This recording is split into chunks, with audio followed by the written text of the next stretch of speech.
On this trip around the county, we take to the skies with a young pilot, hear the story of an aspiring young musician and how he overcame adversity, meet a local family who escaped persecution in their home country, and get an inside look at a local business with a flair for the sweeter things in life. All this and more on this trip around the county.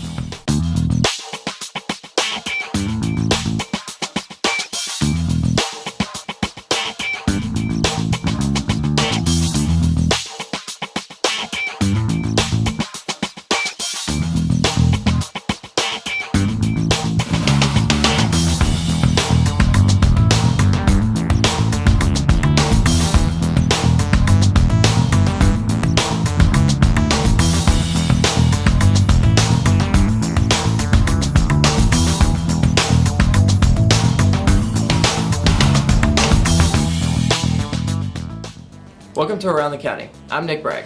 And I'm Megan Ferguson. On Around the County, we take you to places you may have never been and give you a chance to meet people you may not know. To start things off today, we'll introduce you to a local musician who has overcome a lot in order to bring his music to the world. Around the County's Stockton Repashak brings us the story of Jack Caroselli and his musical career.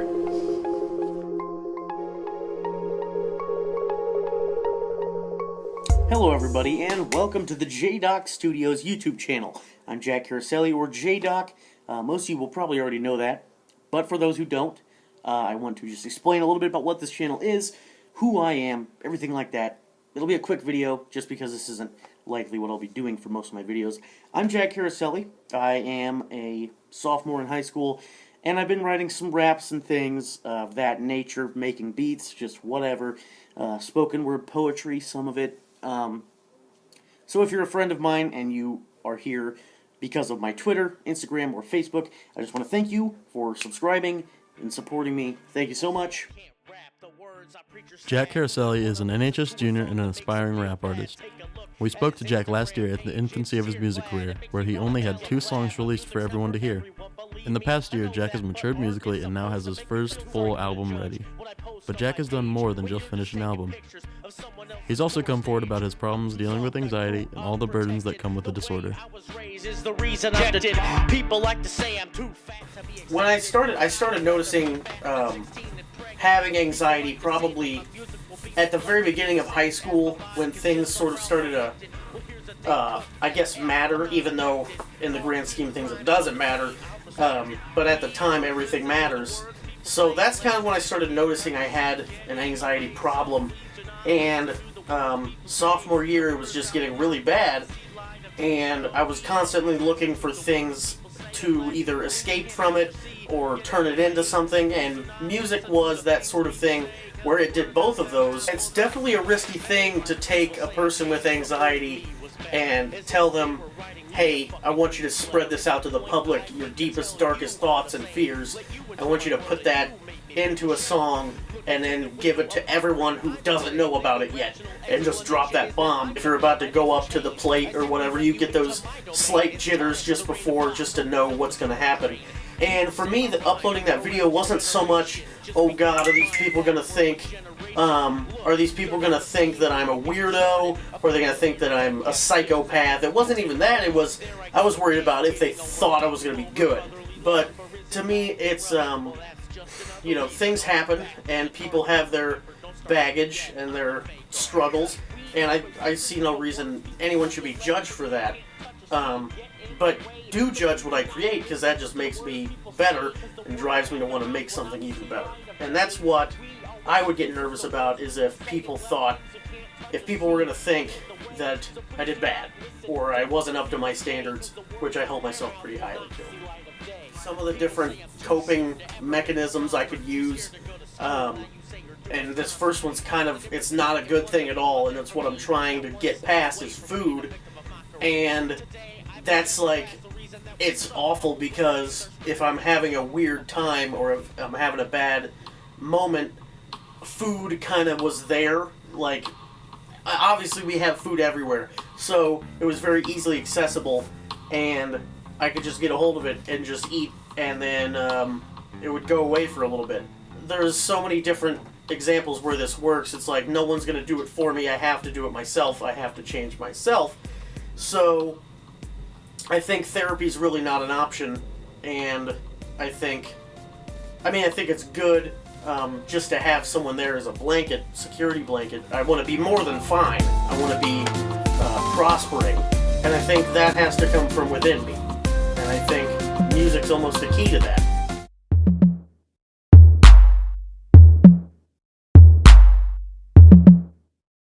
Some come to the U.S. to pursue their American dream.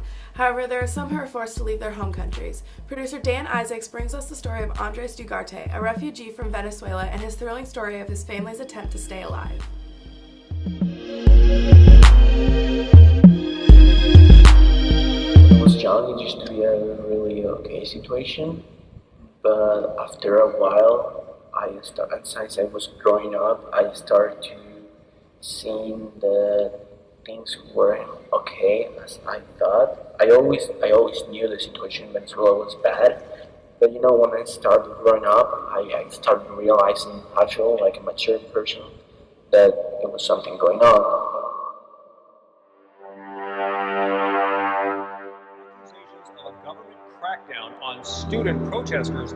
One shooting caught on tape. Some of my friends have been shot while they are protesting peacefully. The second wave of protests gained momentum in the beginning of 2015 and turned violent when a 14-year-old boy was shot dead by a policeman.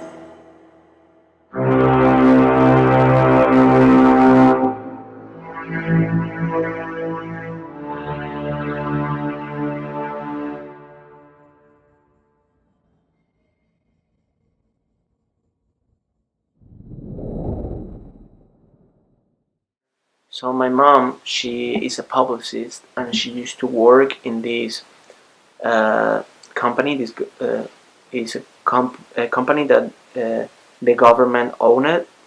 It's a company of the government, and they control the transmissions, the TV transmissions and stuff. I never believed in these governments, and I tried to express all my feelings, and it was a big mistake.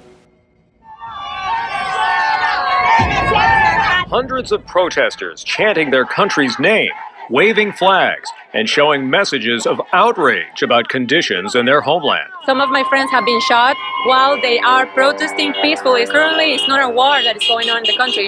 It's practically a massacre because the opposition has no guns. All the guns belong to the government and the groups that they give the guns to. The demonstrators accused Venezuelan President Nicolas Maduro of being influenced by Cuba's Castro brothers and trying to turn the country communist, as the internet and phone lines have mysteriously gone dead.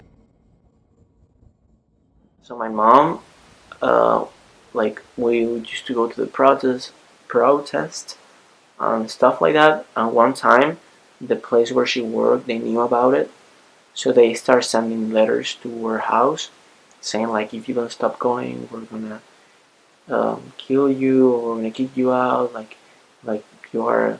They started sending her like bad words to her, like you are a bitch and stuff like that. Maybe I can't express too much because my English, but it wasn't just once. It was a lot of moments, that different ways to intimidate me.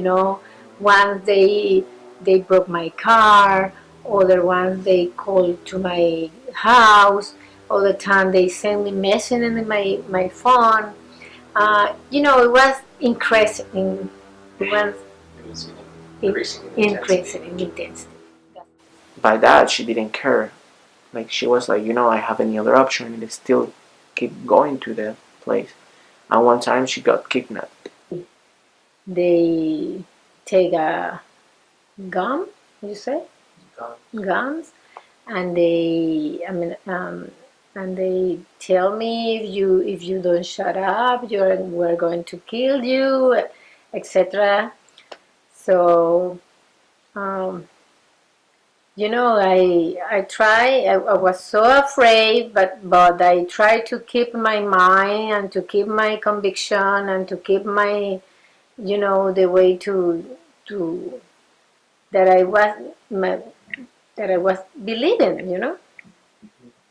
But one day they they take me into the trunk of a car, and they take me, they hit me, they kick me, and it was very horrible.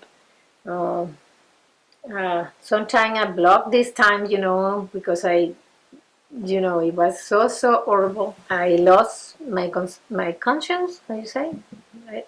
Yeah. And when I wake up, I was in a house, alone. It was so afraid. It was for a couple days, and for a moment I thought my mom was dead. I thought, it was a point where I accepted. I was like, she's dead, and there is nothing that I can do about it. It was a hard moment, to accept that someone that you love so much is dead. It's a hard thing. After a while, she came back. Well, she didn't came back. Like, she called my dad. I go out to the house and I ask for help. Somebody help me, I don't know who. They take me to a hospital, and then I call my husband. My husband picked me up in the hospital, and the day after I told him, something, we can live here, because that is very hard for me, because they told me at that moment that if I don't quit to do what I was doing, uh, they they knew where my boys was studying by that time. They knew the name of my boys. They knew the name of my mother, of my husband. They intimidate me a lot. So we lived to another city, and then we came back to Caracas. And after a couple of weeks, almost a month, we leave Venezuela back to here. So yeah, it was a hard moment.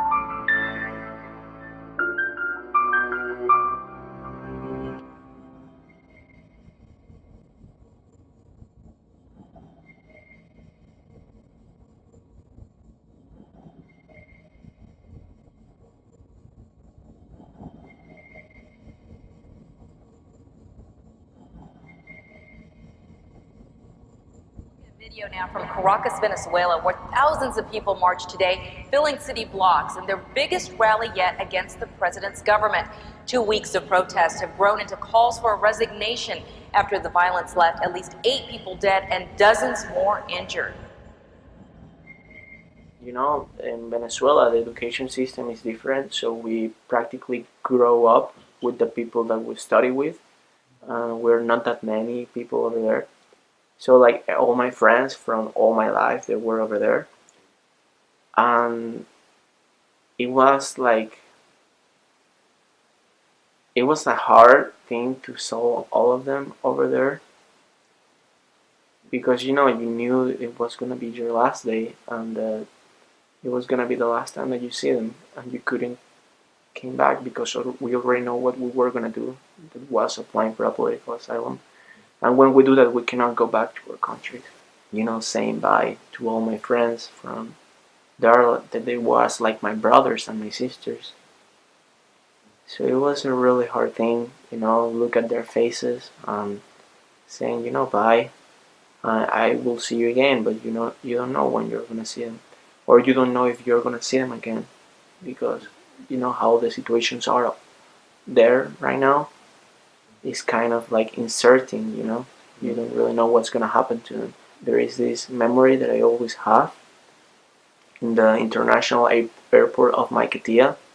There is this, like, the floor is like an art piece that this guy did. I don't know. I don't remember his name. But like this artist, this famous artist, he did like this, like kind of like art floor, where it's like a floor with a huge of colors, and everybody, it's like a tradition for Venezuela when we are leaving our country to take a picture of our feet in the floor, and we usually put it like in the social media and stuff.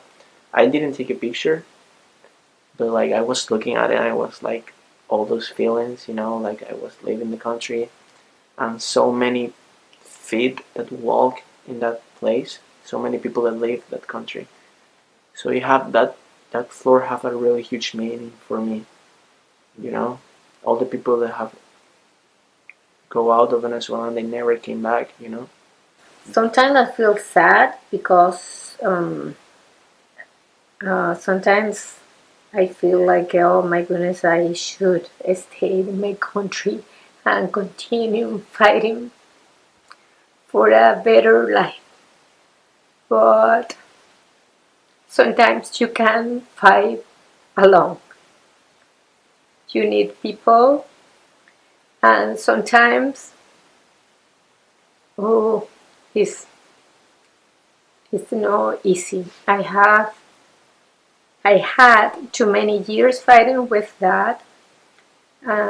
It's sad how you can see so many people die for a better life. But, well, someday maybe I will see my country free. I hope that. That would be, that's the dream. Yes. Yes.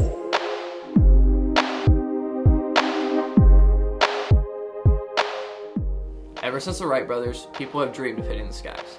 And one Noblesville student realized that dream even before he graduated. Around the county's Lauren Selton Wright introduces us to a young pilot and his plan to soar into the future.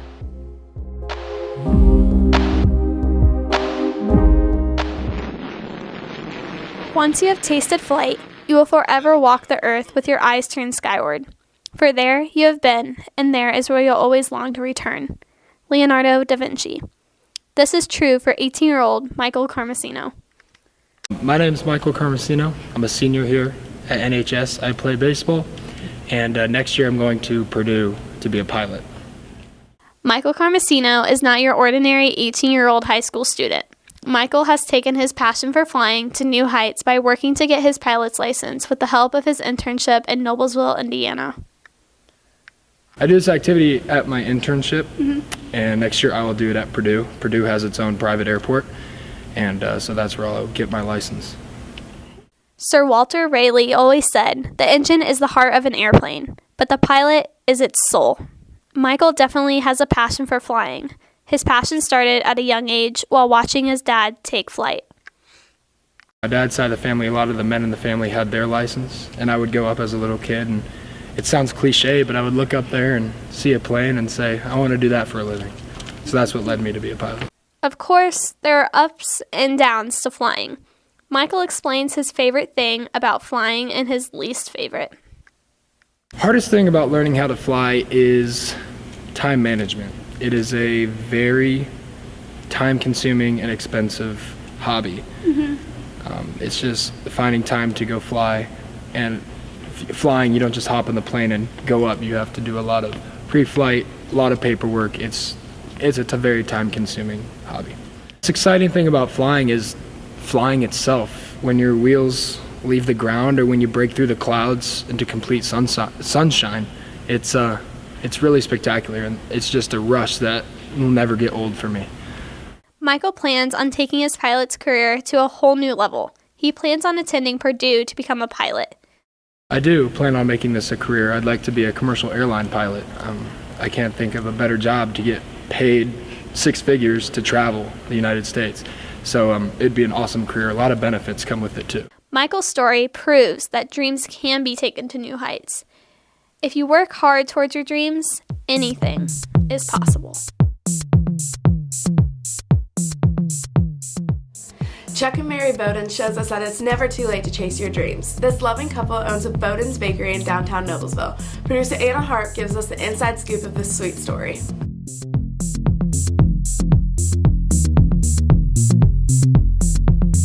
It's easy to drive past a cute little bakery without much thought, but Chuck Bowden, co-owner of Bowden's Bakery, opened this one to make sure his wife, Mary Bowden's, long life dream to come true. Chuck and I got married in 2004. It's been since then. I grew up in Shelbyville. We've been married for 12 years. It will be 12 years in April. And we met basically online. We were sitting around one evening and there was an empty lot, and he said, I think we ought to put your bakery there. And I just started like a 2.5-year process. Mary likes to bake. She just likes baking. And she was getting disgruntled with the job she's at, so I figured, well, let's try this bakery thing. Although Mary loves baking, she tried a few other jobs before pursuing her own business. I've been baking all my life, and it's just something that I enjoy. I did medical billing and coding. Well, I did coding, and then I was teaching just before this. I like being more active. The coding was just pretty much sitting at a computer. Well, Mary liked to bake, and we went to the farmer's market for a year, but baked and sold her baked wares at the farmer's market. And we decided, let's just put brick and mortar to it. We tried to find a place to open the bakery. This place was available, so we latched onto it. This gets us closer to the hospital. We can get some of the hospital traffic, get some of the hospital stuff over to them, get some of the business that way. So this is just something we started in with, and we'll go from here. Chuck Bowden has lived in Noblesville all 60 years of his life. He spent almost all of that time living on his father's farm and continuing to study agriculture in college. It was on the other side of the river, but there's a lot of buildings there, that places where we used to pasture cattle. We had 350 cows at our largest. At our largest, we had 1,800 acres of row crop and approximately 2,000 acres of pasture. So yes, I enjoyed farming. Of course, that's the one I could see. So you got to adjust to all conditions and go with the flow. Bowden Street, or Bowden Road, was named after my grandfather, who was head of the City County Council back in the 40s, 50s, in that neck of the woods. And they just named it after him since it goes right beside his farm. So that's how it became Bowden Road. Even though Chuck loves farming, it has put a burden on his health, but that does not stop him from helping his wife do what she loves. I was a farmer, and I sold Pioneer seed, but I have multiple sclerosis, and at this point in time, I'm legally blind. I can sit here and stir batter and not have to have a problem seeing it very well. Mary's authentic baking skills are put into effect with not only the delicious homemade goods, but also the overall look of the bakery, which is what makes new customers quickly turn into regular customers. My experience at Bowden's Bakery was really great. The old couple that runs it was really nice and sweet, and they helped us pick out what we wanted, and it was just a really great experience overall. There's a really positive vibe that you get from inside the bakery. You just feel really warm and cozy because the couple makes you feel really welcome when you first walk inside. A decision like Chuck's to open a bakery for his wife was definitely a big step for both of them, but Chuck was willing to go against all odds no matter how apprehensive they were. It's a huge venture, a huge thing. Can we do it? Just working for yourself, not having to kowtow to anybody else. I mean, you make your own problems, you make your own mistakes, you do your own thing.